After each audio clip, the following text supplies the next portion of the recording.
What's good, YouTube? Welcome back to another video here on EMKWAN Reviews. I'm EMKWAN, and this is the brand new iPhone 10. Okay, so backtrack. 2 days ago, I got invited by the guys at Apple to check out the brand new iPhone 10, and just as I was about to leave, they gave me one to take home and play around with. Now, incidentally, if you want to check out the unboxing video and the first hands-on impression video, there should be a link down below, or even better, wait till the end of this video and then you can go and check that one out. Now, over the last 2 days, I've been using it as my main device. So in this video, what I want to do is give you 5 things that I love about the brand new iPhone 10, and also talk to you about some of the issues that I have experienced. Before we roll on the intro, number 1, if you're new here, hit subscribe, join us on EMKWAN Reviews so that you get notified whenever videos like this go live. And number 2, the audio quality in this video might be a little up and down. That's because I'm basically traveling at the moment, so trying to find any spot to record this. Right, let's roll on the intro and talk to you about the brand new iPhone 10.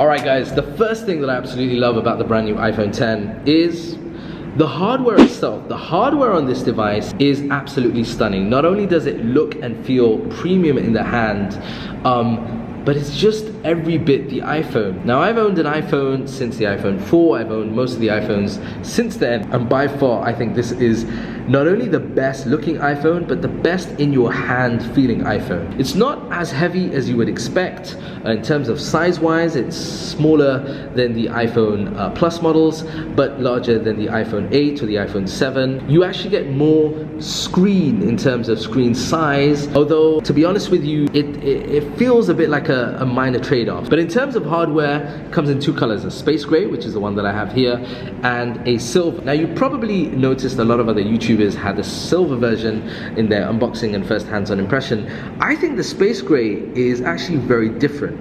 It looks really nice as well, but something to note is the fact that, you know, this is a fingerprint magnet. Another thing to note is on the silver model, you've got bezels that are finished off that have this polished kind of finish, whereas on this, they're actually PVD coated. It just looks really cool. It looks like an all black, blacked out iPhone 10, and I'm a big fan of the hardware. The pet peeve that I have with that though is the fact that really it doesn't matter what color you go for, because this thing needs to be in a case for 2 reasons. One, because it's the kind of phone that, you know, if it slips out of your hand, it's gonna smash. You know, the cost to repair a new model iPhone such as this are absolutely crazy. Number 2 is the OLED display. Again, hardware related, I absolutely love it. It's beautiful. The colors are vibrant.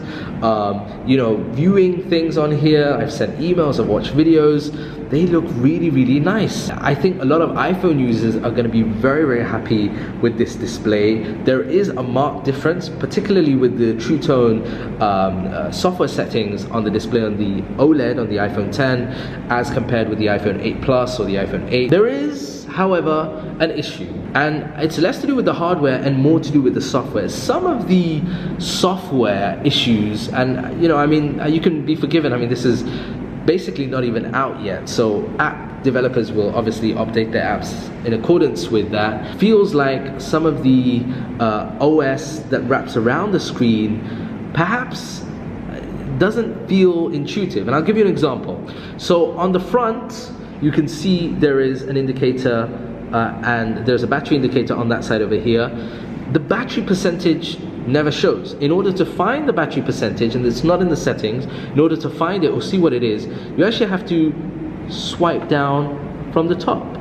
And that's the only way that you can see what the battery percentage is. Another thing is this will not tell you if it's AM or PM. I prefer to see AM or PM, but because it doesn't show that, I've actually reverted to 24-hour. Now, these are small niggly bits, but it kind of just feels a little unpolished. The third thing that I love about this device, the TRUEDEPTH camera.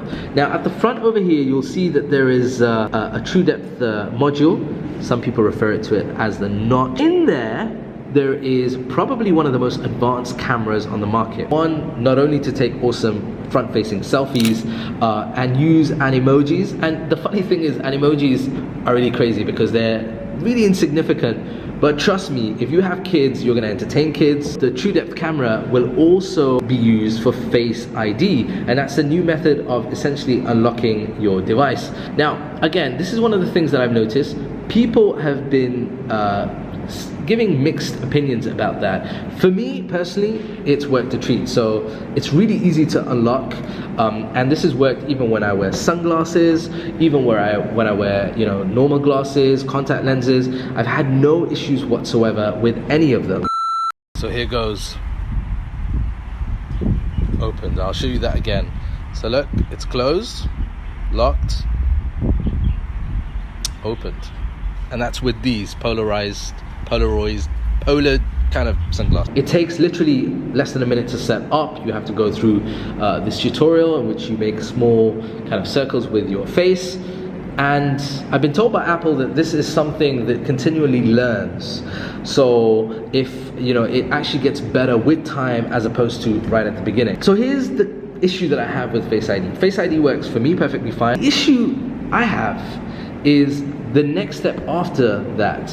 I think it would have been nice if if you unlocked it, it would kind of open up the device automatically. I know why Apple haven't done that, but it feels sometimes like you've got to do two steps. Now, I'm not sure if that's going to change with future iOS updates, but for now, that is something that has required me getting used to. On the flip side, the plus value of that is the fact that if you get a notification come in, it comes in as a hidden notification. It shows and exposes the message once you look at your iPhone, and that is a really cool feature. Point number 4 is in the back. Again, wireless charging has come to the iPhone. Finally, it works really well. I've been using a IKEA thing to doubles up as a lamp as well to charge my iPhone 10. Really great for that purpose. The other thing is fast charging.